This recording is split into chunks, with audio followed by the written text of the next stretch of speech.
बृहस्पति व्रत कथा। प्राचीन समय की बात है। एक बड़ा प्रतापी तथा दानी राजा था। वह प्रत्येक गुरुवार को व्रत रखता और पूजा करता था। यह उसकी रानी को अच्छा नहीं लगता था। न ही वो व्रत रखती और न ही किसी को एक पैसा दान देती। राजा को भी ऐसा करने से मना करती थी। एक समय की बात है कि राजा शिकार खेलने के लिए वन में चले गए। घर पर रानी और दासी अकेली थी। उस समय गुरु बृहस्पति साधु का रूप धारण कर राजा के दरवाजे पे भिक्षा मांगने आए। साधु ने रानी से भिक्षा मांगी तो वह कहने लगी, हे साधु महाराज, मैं इस दान और पुण्य से तंग आ चुकी हूँ। आप कोई ऐसा उपाय बताइए जिससे ये सारा धन नष्ट हो जाए और मैं आराम से रह सकूं। साधु रूपी बृहस्पति देव ने कहा, हे देवी, तुम बड़ी विचित्र हो। संतान और धन के लिए भी कोई दुखी होता है। अगर तुम्हारे पास धन अधिक है तो उसे शुभ कार्यों में लगाओ जिससे तुम्हारे दोनों लोग सुधरे। परंतु साधु की यह बात रानी को खुश नहीं कर पाई। उसने कहा, मुझे ऐसे धन की आवश्यकता नहीं जिसे मैं दान दे सकूं, जिसको संभालने में मेरा सारा समय नष्ट हो जाए। साधु ने कहा, यदि तुम्हारी यही इच्छा है तो जैसा मैं कहता हूँ वैसा करना। बृहस्पति के दिन तुम घर को गोबर से लीपना, अपने केशों को पीली मिट्टी से धोना, केशों को धोते समय स्नान करना, राजा से भी हजामत बनाने को कहना, भोजन में मांस मदिरा खाना, कपड़ा धोबी को धुलने के लिए देना। इस प्रकार 7 बृहस्पतिवार करने से तुम्हारा समस्त धन नष्ट हो जाएगा। इतना कहकर साधु बने बृहस्पति देव अंतर्ध्यान हो गए। साधु के कहे अनुसार करते हुए अभी रानी को 3 ही बृहस्पतिवार बीते थे कि उसकी समस्त संपत्ति नष्ट हो गई। भोजन के लिए परिवार तरसने लगा। एक दिन राजा रानी से बोले, हे रानी, तुम यहीं रहो, मैं दूसरे देश को जाता हूँ, क्योंकि यहाँ मुझे सभी जानते हैं, इसलिए मैं कोई छोटा काम नहीं कर सकता। ऐसा कहकर राजा परदेश चला गया। वहां वह जंगल से लकड़ी काट कर लाता और शहर में बेचता। इस तरह वह अपना जीवन व्यतीत करने लगा। इधर राजा के बिना रानी और दासी दुखी रहने लगी। एक समय जब रानी और दासी को 7 दिनों तक बिना भोजन के रहना पड़ा, तब रानी ने अपनी दासी से कहा, हे दासी, पास ही के नगर में मेरी बहन रहती है, वह बड़ी धनवान है, तो उसके पास जा और कुछ खाने को ले आ, जिससे हमारा थोड़े दिन तक गुजर बसर हो सके। दासी रानी के बहन के पास गई। उस दिन बृहस्पतिवार था। रानी की बहन उस समय बृहस्पतिवार की कथा सुन रही थी। दासी ने रानी की बहन को अपनी रानी का संदेश दिया, लेकिन रानी की बहन ने उससे कोई उत्तर नहीं दिया। जब रानी की बहन से कोई उत्तर नहीं मिला तो वह बहुत दुखी हुई। उसे क्रोध भी आया। दासी ने वापस आकर रानी को सारी बात सुना डाली। सुनकर रानी ने अपने भाग्य को कोसा। उधर रानी की बहन ने सोचा कि मेरी बहन की दासी आई थी, परंतु मैं उसे कोई उत्तर नहीं दे पाई, उससे वह बहुत दुखी हुई होगी। कथा सुनकर और पूजा समाप्त कर वह अपनी बहन के घर गई और कहने लगी, हे बहन, मैं बृहस्पतिवार का व्रत कर रही थी। तुम्हारी दासी गई थी, परंतु जब तक कथा सुनते हैं तब तक न उठते हैं और न ही बोलते हैं, इसलिए मैं नहीं बोली। कहो दासी क्यों गई थी? रानी बोली, बहन, हमारे घर अनाज नहीं था। ऐसा कहते कहते रानी की आंखें भर आई। उसने दासी समेत भूखे रहने की बात भी अपनी बहन को विस्तार पूर्वक कह सुनाई। रानी की बहन बोली, बहन देखो, बृहस्पति देव भगवान सबकी मनोकामना पूर्ण करते हैं। देखो, शायद तुम्हारे घर में अनाज रखा हो। यह सुनकर दासी घर के अंदर गई तो वहां उसे एक घड़ा अनाज से भरा हुआ मिला। उसे बड़ी हैरानी हुई। उसने एक एक बर्तन देख लिया था। उसने बाहर आकर रानी को बताया। दासी रानी से कहने लगी, हे रानी, जब आपको भोजन नहीं मिलता तो हम व्रत ही करते हैं, इसलिए क्यों न इनसे व्रत की कथा की विधि पूछ ली जाए, हम भी व्रत किया करेंगे।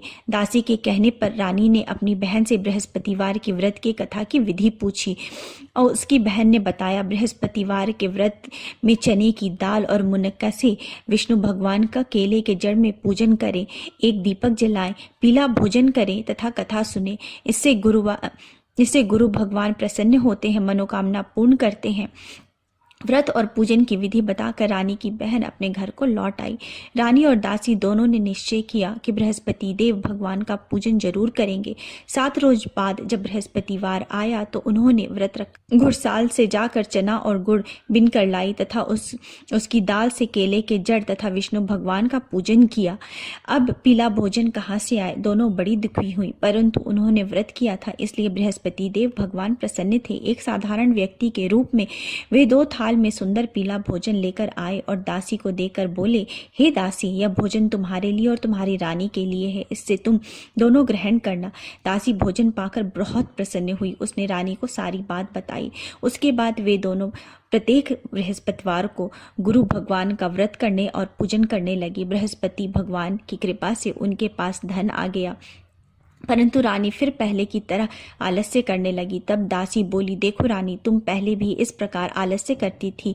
तुम्हें धन रखने में कष्ट होता था, इस कारण सभी धन नष्ट हो गया। अब गुरु भगवान की कृपा से धन मिला है तो फिर तुम्हें आलस्य हो गया है। बड़ी मुसीबतों के बाद हमने यह धन पाया है, इसलिए हमें दान पुण्य करना चाहिए। अब तुम भूखे मनुष्यों को भोजन कराओ, प्याऊ लगवाओ, ब्राह्मणों को दान दो, कुआं, तालाब, बावड़ी आदि का निर्माण कराओ, मंदिर, पाठशाला आदि बनवाओ, कुंवारी कन्याओं का विवाह कराओ, अर्थात धन को शुभ कार्यों में खर्च करो, जिससे तुम्हारे कुल का यश बढ़े तथा स्वर्ग प्राप्त हो और पितर प्रसन्न हो। दासी की बात सुनकर रानी शुभ कार्य करने लगी, उसका यश फैलने लगा। एक दिन रानी और दासी आपस में विचार करने लगी कि न जाने राजा किस दशा में होंगे, उनकी कोई खोज खबर भी नहीं मिली। उन्होंने श्रद्धापूर्वक गुरु बृहस्पति भगवान की प्रार्थना की कि राजा जहाँ कहीं भी हो शीघ्र वापस आ जाएं। उधर राजा परदेश में बहुत दुखी रहने लगा।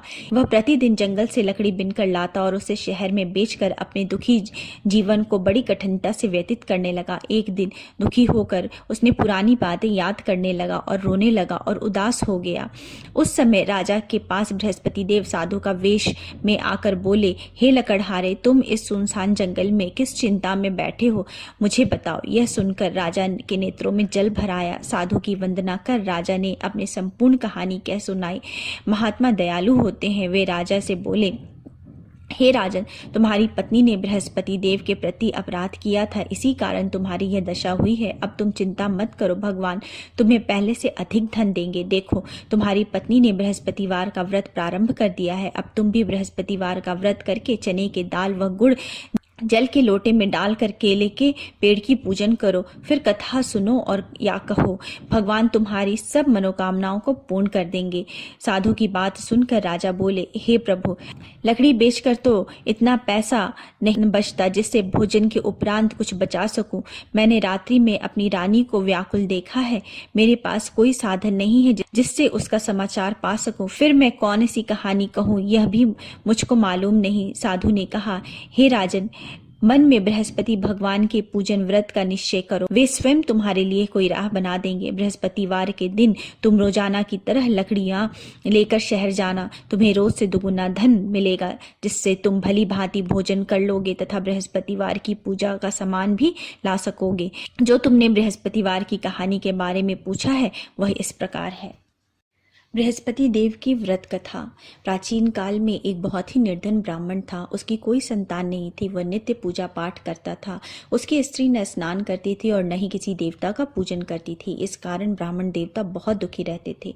भगवान की कृपा से ब्राह्मण के यहाँ एक कन्या उत्पन्न हुई। कन्या बड़ी होने लगी। प्रातः स्नान करके वह भगवान विष्णु का जप करती थी। बृहस्पतिवार का व्रत भी करने लगी। पूजा पाठ समाप्त कर पाठशाला जाती और अपनी मुट्ठी में जौ भर के ले जाती थी और पाठशाला के मार्ग में डालती जाती। लौटते समय वही जौ स्वर्ण के हो जाते थे और उनको बीनकर वो घर ले आती। एक दिन वह बालिका सूप में सोने के जौ को फटक कर साफ कर रही थी। तभी उसकी माँ ने देख लिया और कहा कि हे बेटी, सोने के जौ को फटकने के लिए सोने का सूप होना चाहिए। दूसरे दिन गुरुवार था। कन्या ने व्रत रखा और बृहस्पति देव से सोने के सूप देने की प्रार्थना की। बृहस्पति देव ने उसकी प्रार्थना स्वीकार कर ली। रोजाना की तरह वह कन्या जौ फैलाती हुई पाठशाला चली गई। पाठशाला से लौटते वक्त जब वह जौ बिन रही थी तो बृहस्पति देव की कृपा से उसे सोने का सूप मिला। उसे वह घर ले आई और उससे जौ साफ करने लगी, परंतु उसकी माँ का वही ढंग रहा। एक दिन की बात है, कन्या सोने के सूप में जौ साफ कर रही थी। उस समय उस नगर का राजकुमार वहां से निकला। कन्या के रूप और कार्य को देखकर वह उस पर मोहित हो गया। राजमहल में आकर वह भोजन तथा जल त्याग कर उदास होकर लेट गया। राजा को जब राजकुमार द्वारा अन्य जल त्यागने का समाचार ज्ञात हुआ तो वे मंत्रियों के साथ अपने पुत्र के पास आ पहुंचे और कारण पूछने लगे। राजकुमार ने राजा को उस लड़की के घर का पता भी बता दिया। मंत्री उस लड़की के घर गए। मंत्री ने ब्राह्मण के समक्ष राजा की ओर से निवेदन किया। कुछ दिन बाद ब्राह्मण की कन्या का विवाह राजकुमार के साथ संपन्न हुआ। कन्या के घर से जाते ही ब्राह्मण के घर में पहले की भांति गरीबी का निवास हो गया। एक दिन दुखी होकर ब्राह्मण अपनी पुत्री से मिलने गए। बेटी ने पिता की अवस्था को देखा और अपनी माँ का हाल पूछा। ब्राह्मण ने सभी हाल विस्तार पूर्वक सुनाया। कन्या ने बहुत सा धन देकर अपने पिता को विदा कर दिया, लेकिन कुछ दिन के बाद वही हाल हो गया। ब्राह्मण फिर अपनी कन्या के यहाँ गए और सभी हाल अपनी पुत्री को कह सुनाया। पुत्री बोली, हे पिताजी, आप माता जी को यहाँ लिवा लाओ, मैं उन्हें वह विधि बता दूंगी जिससे गरीबी दूर हो जाएगी। ब्राह्मण देवता अपनी स्त्री को साथ लेकर अपनी पुत्री के पास राजमहल में पहुंचे तो पुत्री ने अपनी माँ को बहुत समझाया। वो बोली, हे माँ, तुम प्रातःकाल स्नान आदि करके विष्णु भगवान का पूजन करो तो सब दरिद्रता दूर हो जाएगी। परंतु उसकी माँ ने उसकी एक भी बात नहीं मानी। वह प्रातःकाल उठकर अपनी पुत्री की बची जूठन खा लेती थी। एक दिन उसकी पुत्री को बहुत गुस्सा आया। उसने अपनी माँ को एक कोठरी में बंद कर दिया। प्रातः उसे स्नान आदि करा के पूजा पाठ करवाया तो उससे उसकी माँ की बुद्धि ठीक हो गई। इसके बाद वह नियम से पूजा पाठ करने लगी और प्रत्येक बृहस्पतिवार को व्रत भी करने लगी। इस व्रत के प्रभाव से मृत्यु के बाद वह स्वर्ग को प्राप्त हुई। वह ब्राह्मण देवता भी सुखपूर्वक इस लोक का सुख भोग करके स्वर्ग को प्राप्त हुए। इस तरह कहानी कहकर साधु बने देवता वहां से लोप हो गए। धीरे धीरे समय व्यतीत होने पर फिर बृहस्पतिवार का दिन आया। राजा जंगल से लकड़ी काट कर शहर में बेचने गया। उसे उस दिन और दिनों से अधिक धन मिला। राजा ने चना गुड़ आदि लाकर बृहस्पतिवार का व्रत किया। उस दिन से उसके सभी कलेश दूर हो गए। परंतु जब अगले गुरुवार का दिन आया तो राजा बृहस्पतिवार का व्रत करना भूल गया। इस कारण बृहस्पति भगवान नाराज हो गए। उस दिन उस नगर के राजा ने विशाल यज्ञ का आयोजन किया था तथा उसके समस्त राज्य में घोषणा करवा दी थी कि सभी मेरे घर भोजन करने आवे, किसी के घर चूल्हा ना जले। इस आज्ञा को जो न मानेगा उसको फांसी दे दी जाएगी। राजा की आज्ञा अनुसार राज्य के सभी लोग राजा के घर भोजन में सम्मिलित होने के लिए चले गए, लेकिन लकड़हारा कुछ देर से पहुंचा, इसलिए राजा उसको अपने साथ महल ले गए। जब राजा लकड़हारे को भोजन करा रहे थे तो रानी की दृष्टि उस खूंटी पर पड़ी जहां पर उसका हार लटका हुआ था। उसे हार खूंटी पर लटका हुआ दिखाई नहीं दिया। रानी को निश्चय हो गया कि मेरा यह हार लकड़हारे ने चुराया है। उसी समय सैनिक बुलवाकर उसको जेल में डलवा दिया। लकड़हारा जेल में विचार करने लगा कि न जाने कौन से पूर्व जन्म के कर्म से मुझे यह दुख प्राप्त हुआ है, और जंगल में मिले साधु को याद करने लगा। तत्काल बृहस्पति देव साधु के रूप में प्रकट हो गए और कहने लगे, अरे मूर्ख, तूने बृहस्पति देवता की कथा नहीं की, इसी कारण तुझे यह दुख प्राप्त हुआ है। अब चिंता मत कर, बृहस्पतिवार के दिन जेल खाने के दरवाजे पर तुझे 4 पैसे पड़े मिलेंगे। उससे तू बृहस्पतिवार की पूजा करना, तेरे सभी कष्ट दूर हो जाएंगे। अगले बृहस्पतिवार को उसे जेल के दरवाजे पर 4 पैसे पड़े मिले। राजा ने पूजा का सामान मंगवा कर कथा कही और प्रसाद बांटा। उसी रात्रि में बृहस्पति देव ने उस नगर के राजा को स्वप्न में कहा, हे राजा, तूने जिसे जेल में बंद किया है उसे कल छोड़ देना, वह निर्दोष है। राजा प्रातःकाल उठा और खूंटी पर हार टंगा देखकर लकड़हारे को बुलाकर क्षमा मांगी तथा राजा के योग्य सुंदर वस्त्र आभूषण भेंट कर उसे विदा किया। गुरुदेव की आज्ञा अनुसार राजा अपने नगर को चला गया। राजा जब नगर के निकट पहुंचा तो उसे बड़ा ही आश्चर्य हुआ। नगर में पहले से अधिक बाग, तालाब और कुएं तथा बहुत सी धर्मशालाएं, मंदिर आदि बने हुए थे। राजा ने पूछा कि यह किसका बाग और धर्मशाला है। तब नगर के सब लोग कहने लगे, यह सब रानी और दासी द्वारा बनवाया गया है। राजा को आश्चर्य हुआ और गुस्सा भी आया कि उसकी अनुपस्थिति में रानी के पास इतना धन कहाँ से आया। जब रानी ने यह खबर सुनी कि राजा आ रहे हैं तो उसने अपनी दासी से कहा, हे दासी, देख राजा हमको कितनी बुरी हालत में छोड़ के गए थे, वो हमारी ऐसी हालत देखकर लौट न जाए, इसलिए तू दरवाजे पर खड़ी हो जा। रानी की आज्ञा अनुसार दासी दरवाजे पर खड़ी हो गई और जब राजा आए तो उन्हें अपने साथ महल में लिवा लाई। तब राजा ने क्रोध करके अपनी तलवार निकाली और पूछने लगा, बताओ यह धन तुम्हें कहाँ से प्राप्त हुआ। तब रानी ने सारी कथा कह सुनाई। राजा ने निश्चय किया कि मैं रोजाना दिन में 3 बार कहानी कहा करूंगा और व्रत किया करूंगा। अब हर समय राजा के दुपट्टे में चने की दाल बंधी रहती थी और दिन में 3 बार कथा किया करते थे। एक रोज राजा ने विचार किया कि चलो अपनी बहन के यहाँ हो आओ। इस तरह का निश्चय कर राजा घोड़े पर सवार हो अपनी बहन के यहाँ चल दिए। मार्ग में उन्होंने देखा कि कुछ आदमी एक मुर्दे को लिए जा रहे हैं। उन्हें रोककर राजा कहने लगा, अरे भाइयों, मेरी बृहस्पतिवार की कथा सुन लो। वे बोले, लो, हमारा तो एक आदमी मर गया है, इसको अपनी कथा की पड़ी है। परंतु कुछ आदमी बोले, अच्छा कहो, हम तुम्हारी कथा भी सुनेंगे। राजा ने दाल निकाली और कथा कहनी शुरू कर दी। जब कथा आधी हुई थी तो मुर्दा हिलने लगा और जब कथा समाप्त हुई तो राम राम करके मुर्दा उठकर खड़ा हो गया। राजा आगे बढ़ा। उसे चलते चलते शाम हो गई। आगे मार्ग में उसे एक किसान खेत में हल चलाता मिला। राजा ने उससे कथा सुनने का आग्रह किया, लेकिन लेकिन वो नहीं माना। राजा आगे चल दिया। राजा के हटते ही बैल पछाड़ खाकर गिर गए तथा किसान के पेट में बहुत जोर से दर्द होने लगा। उसी समय किसान की माँ रोटी लेकर आई। उसने यह सब देखा तो अपने पुत्र से सब हाल पूछा। बेटे ने सभी हाल कह बताया। बुढ़िया दौड़े दौड़े उस घुड़सवार के पास पहुंची और उससे बोली, मैं तेरी कथा सुनूंगी, तू अपनी कथा मेरे खेत में चलकर कहना। राजा ने लौटकर बुढ़िया के खेत में जाकर कथा कही, जिससे सुनते ही बैल खड़े हो गए तथा किसान के पेट का दर्द भी बंद हो गया। राजा अपनी बहन के घर पहुंचा। बहन ने भाई की खूब मेहमानदारी की। दूसरे रोज प्रातःकाल राजा जागा तो वह देखने लगा कि सब लोग भोजन कर रहे हैं। राजा ने अपनी बहन से जब पूछा, कोई ऐसा मनुष्य है जिसे भोजन नहीं किया हो तो मेरे बृहस्पति भगवान की कथा सुन ले। बहन बोली, हे भैया, यह देश ऐसा ही है, यहाँ सब लोग पहले भोजन करते हैं, बाद में कोई अन्य काम करते हैं। फिर वह एक कुम्हार के घर गई जिसका लड़का बीमार था। उससे मालूम हुआ कि उसके यहाँ 3 दिन से किसी ने भी भोजन नहीं किया है।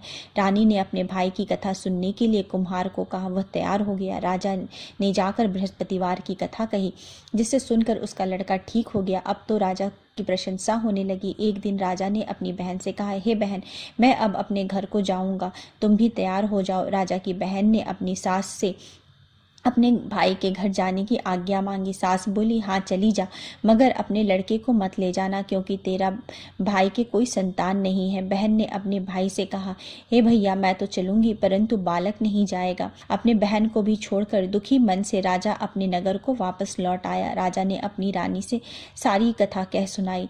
बिना भोजन किए वह शैया पर लेट गया। रानी बोली, हे प्रभु, बृहस्पति देव ने हमें सब कुछ दिया है, वे हमें संतान भी अवश्य देंगे। उसी रात बृहस्पति देव ने राजा को स्वप्न में कहा, हे राजा, उठ, सभी सोच त्याग दे, तेरी रानी गर्भवती है। राजा ने यह जानकर बड़ी खुशी हुई। 9वें महीने रानी के गर्भ से एक सुंदर पुत्र पैदा हुआ। तब राजा ने बोला, हे रानी, स्त्री बिना भोजन के रह सकती है, परंतु बिना कहे नहीं रह सकती। जब मेरी बहन आए तो तुम उससे कुछ मत कहना। रानी ने हाँ कर दी। जब राजा की बहन ने यह शुभ समाचार सुना तो वह बहुत खुश हुई और विदाई देने के लिए भाई के यहाँ आई। रानी ने तब उसे आने का उलाहना दिया। जब भाई आपके साथ ला रहे थे तब टाल गई, उनके साथ न आई और आज अपने आप ही भागी भागी बिना बुलाए आ गई।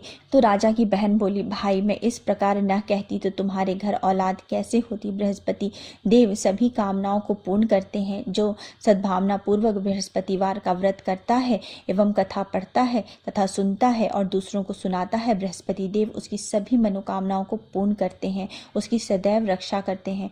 जो संसार में सद्भावना से गुरुदेव का पूजन करते हैं एवं व्रत सच्चे हृदय से करते हैं, उनकी सभी मनोकामनाएं वैसे ही पूर्ण होती है। जैसे सच्ची भावना से रानी और राजा ने बृहस्पतिवार की कथा का गुणगान किया तो उनकी सभी मनोकामनाएं बृहस्पति देव ने पूर्ण की। अनजाने में भी बृहस्पति देव की अपेक्षा न करें, ऐसा करने से सुख शांति नष्ट हो जाती है। इसलिए सबको कथा सुनने के बाद प्रसाद लेकर जाना चाहिए। हृदय में उनका मनन करते हुए जयकारा बोलना चाहिए। बोलो श्री बृहस्पति भगवान की जय। बोलो श्री विष्णु भगवान की जय।